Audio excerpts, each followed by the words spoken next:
अस्सलाम वालेकुम। 14 अगस्त एक दफा फिर पाकिस्तान का यौम आज़ादी।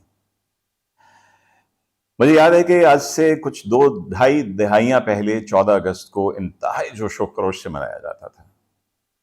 और आज जब मैं देखता हूं कि हमारे खास तौर पे हमारे नौजवान जो हैं, उनमें वो जज्बा, वो जोशो खरोश मुझे नजर नहीं आ रहा। वजूहात क्या हैं?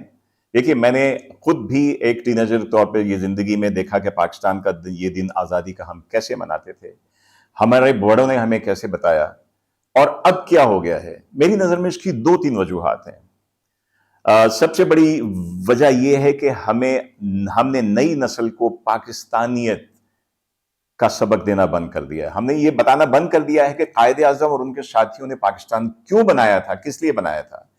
फिर सबसे बड़ा मसला, बैड गवर्नेंस की वजह से महंगाई। लोगों को अपनी पड़ी हुई है, तो वो ये 14 अगस्त कहां से मनाएंगे। और उसके ऊपर जो सबसे बुरी पिछले 4-5 वर्षों में जो हुआ है कि हमें सियासी नफरतों में बांट दिया गया है। इन सियासी नफरतों में हम इतने बट गए हैं कि हमें अपना जो सियासी विजन है, पॉलिटिकल माइंड है, उसको हमने पाकिस्तान से ऊपर ला के रख दिया है।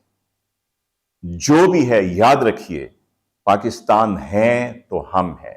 पाकिस्तान है तो मेरा लीडर कल को आ सकता है। पाकिस्तान है तो कल को दूसरा लीडर आ सकता है। तो पाकिस्तान की कदर कीजिए। याद कीजिए कि 14 अगस्त कायदे आजम ने किस लिए बनाया, हमारे बड़ों ने किस लिए कुर्बानियां दी।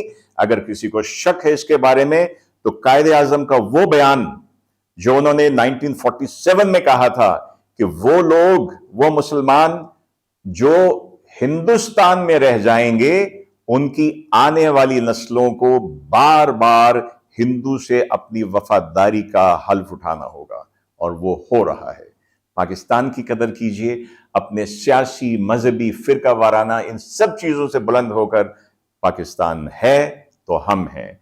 मेरी तरफ से आप सबको यौम आजादी की बहुत बहुत मुबारकबाद। पाकिस्तान जिंदाबाद।